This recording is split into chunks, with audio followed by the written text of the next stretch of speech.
Zino, the neck breaker, aka or also known as Mr. Mutagas. Well, these are the names that I get from the hat set that I wear every time when I'm in the mix. I started playing, back in the days. Really, my inspiration came from, when I used to drive around with my mother and, predict which track will be number one on top 20. Hopola mos Mobuturing FM back in the days. We used to have like go top 20 and I'll bet with my friends, even my mother, and say, this one is going to be number one. So the love for music actually grew and grew.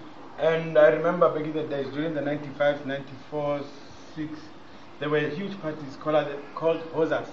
I don't know if you guys remember them. And my neighbor Floyd at that time was the one who was hosting those events. So I became very much influenced by the music then, because I used to have body mixtape by Christos, Vini. Back in the days, there were the only two DJs, if I remember well, and then Oskido joined in. So every time when I was in a taxi, I didn't pay, because I would play a mixtape and they would say, Ish, I bet, that I'll follow Sarabu. So I would just go round and round and round. And I remember when I moved into boarding school, they used to call me DJ Volume, because back then I couldn't mix, I had mixtapes. So I would play Gopatinda, and when it comes to that point where people sing, then I'll drop the volume and they'll sing along. Hey, DJ Volume, you rock, you!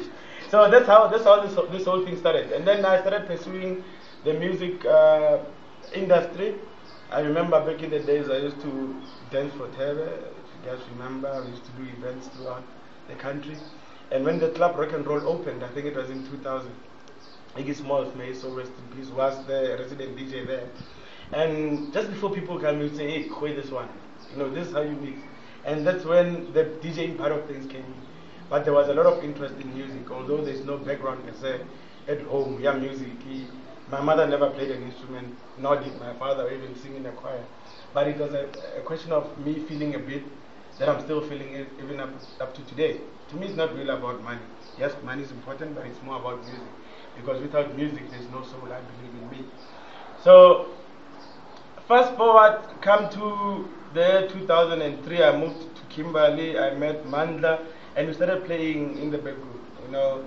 Every Saturday morning we'll play, and guys started coming, and they wanted us to play at parties, and that's when we started doing official gigs now. And yeah, we waited up until I moved to Bloom, and I met the Divine DJ, to whom I'm co-owning Rumble in the Jungle, which is the album. He's the one who mixed the first CD on Rumble in the Jungle. More vocal, more international tracks, and more on the local side, more hard-based. As you know me, I break necks. And then fast forward to 2012, I've got official annual events that I do every year. The first one is Rumble in the Jungle. You know it. Unfortunately, it was cancelled due to whatever reasons this year. It's a very big event. I mean, we're expecting a total number of about 10,000 to 20,000 people every year. And then there's another one called the Neck Breaker Meets Black Coffee, which comes now through in December 22 this year. It's actually a concert between me and Black Coffee where we meet. He comes up with his skills and I rock him and I end up breaking his neck. So, but it's a very fun project, and I've got my boys, local guys who are supporting the act as well. My favorite local DJs, Kimberley now, 5 of them. Let me see. Not in any particular order, because I know I'll be labeled. But Robbie, for me, stands out, because also his production is very potent. And I see him going far in the next couple of years. Actually, Rumble Volume 2, there will be a number of tracks from Robbie, of which we'll be working on them now. And then there's Lacoste, the swag man. I think he's the only swagged up, should I say, DJ in Kimberley. Always green underpants, sorry, purple shoes, color blocking, I get it from him.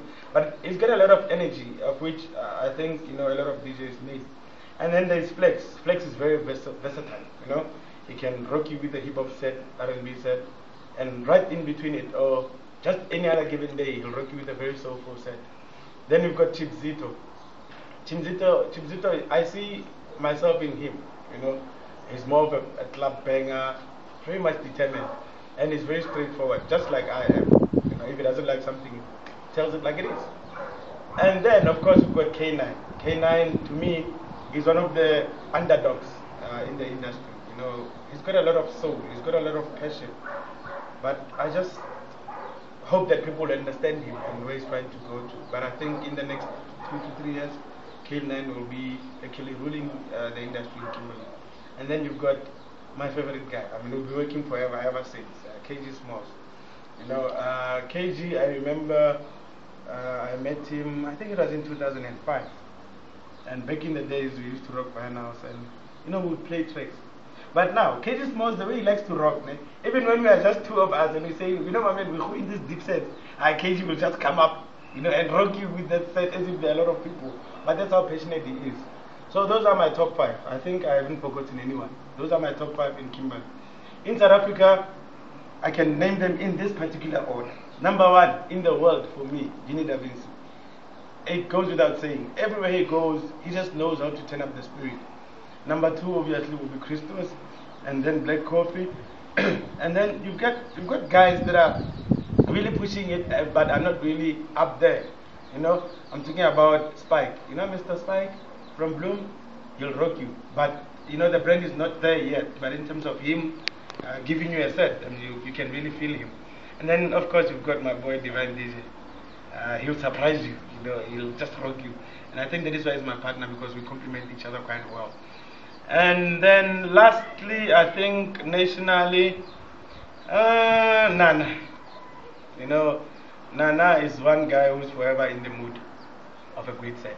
You know, he'll never disappoint you. And I think his compilations, you know, speak for themselves. Okay, if I have to give advice to upcoming DJs, number 1, money is not really an issue. If it's all about money to you, go work somewhere 9 to 5 and then focus on music as like a 10%. Because really, it's not really about that. I mean, 12 years into the industry, I'm still broke. But I think spiritually I'm fulfilled. Spiritually I'm more up there, you know. And to me, I mean, I think it's one thing that keeps me going. Fortunately, I had the courage to quit my 9 to 5 because I had a vision. And truly speaking, guys, I'm only realizing my vision 12 years later. So there's no cut and paste. There's no, should I say, shortcuts to success in anything that you do. Stick to what you know best. Create or find your niche, not cliche, your niche. Not cliche, your niche. Find your niche, create it, build your brand around your niche. Stand out. I mean, we can all play these days. We can all access tracks, we can all buy tracks. But how you mix them, how you brand yourself, I think that's very key. And also make sure that wherever you go, you rock. It's not all about rocking DJs. You've got masses to please, and masses pay for you. So I think those are the 3 most important things. It's not about money. Find your niche, brand yourself, rock. 4.